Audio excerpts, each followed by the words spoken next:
Keputusan Presiden Joko Widodo buat memberikan gelar Jenderal Kehormatan kepada Menteri Pertahanan Prabowo Subianto dinilai justru bisa mempermalukan TNI. Kok bisa?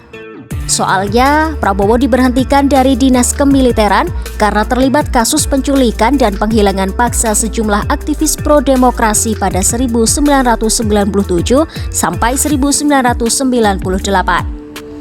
Direktur Imparsial Gufron Mabruri mengkhawatirkan pemberian gelar itu kepada Prabowo bisa berbahaya dan semakin melanggengkan impunitas atas aksi kejahatan yang melibatkan militer.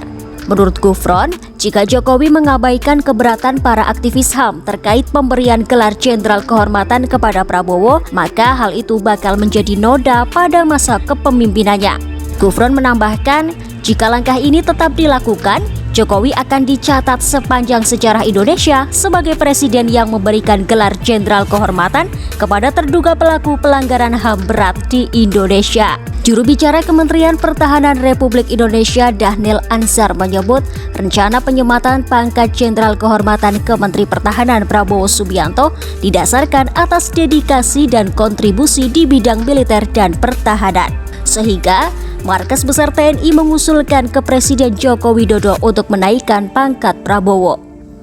Di sisi lain, karir militer Prabowo diwarnai dengan kontroversi, terutama pada masa pergolakan politik menuju reformasi pada 1997 sampai 1998. Jabatan terakhirnya adalah Panglima Komando Cadangan Strategis Angkatan Darat atau Kostrat dengan pangkat Letnan Jenderal Purnawirawan.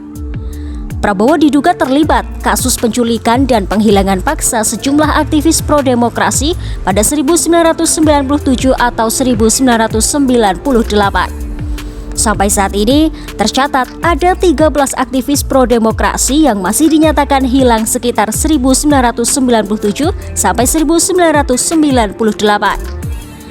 Terkait peristiwa itu, Dewan Kehormatan Perwira TNI memutuskan memberhentikan Prabowo dari dinas kemiliteran karena terbukti terlibat dalam penculikan dan penghilangan orang paksa terhadap sejumlah aktivis 1997 atau 1998.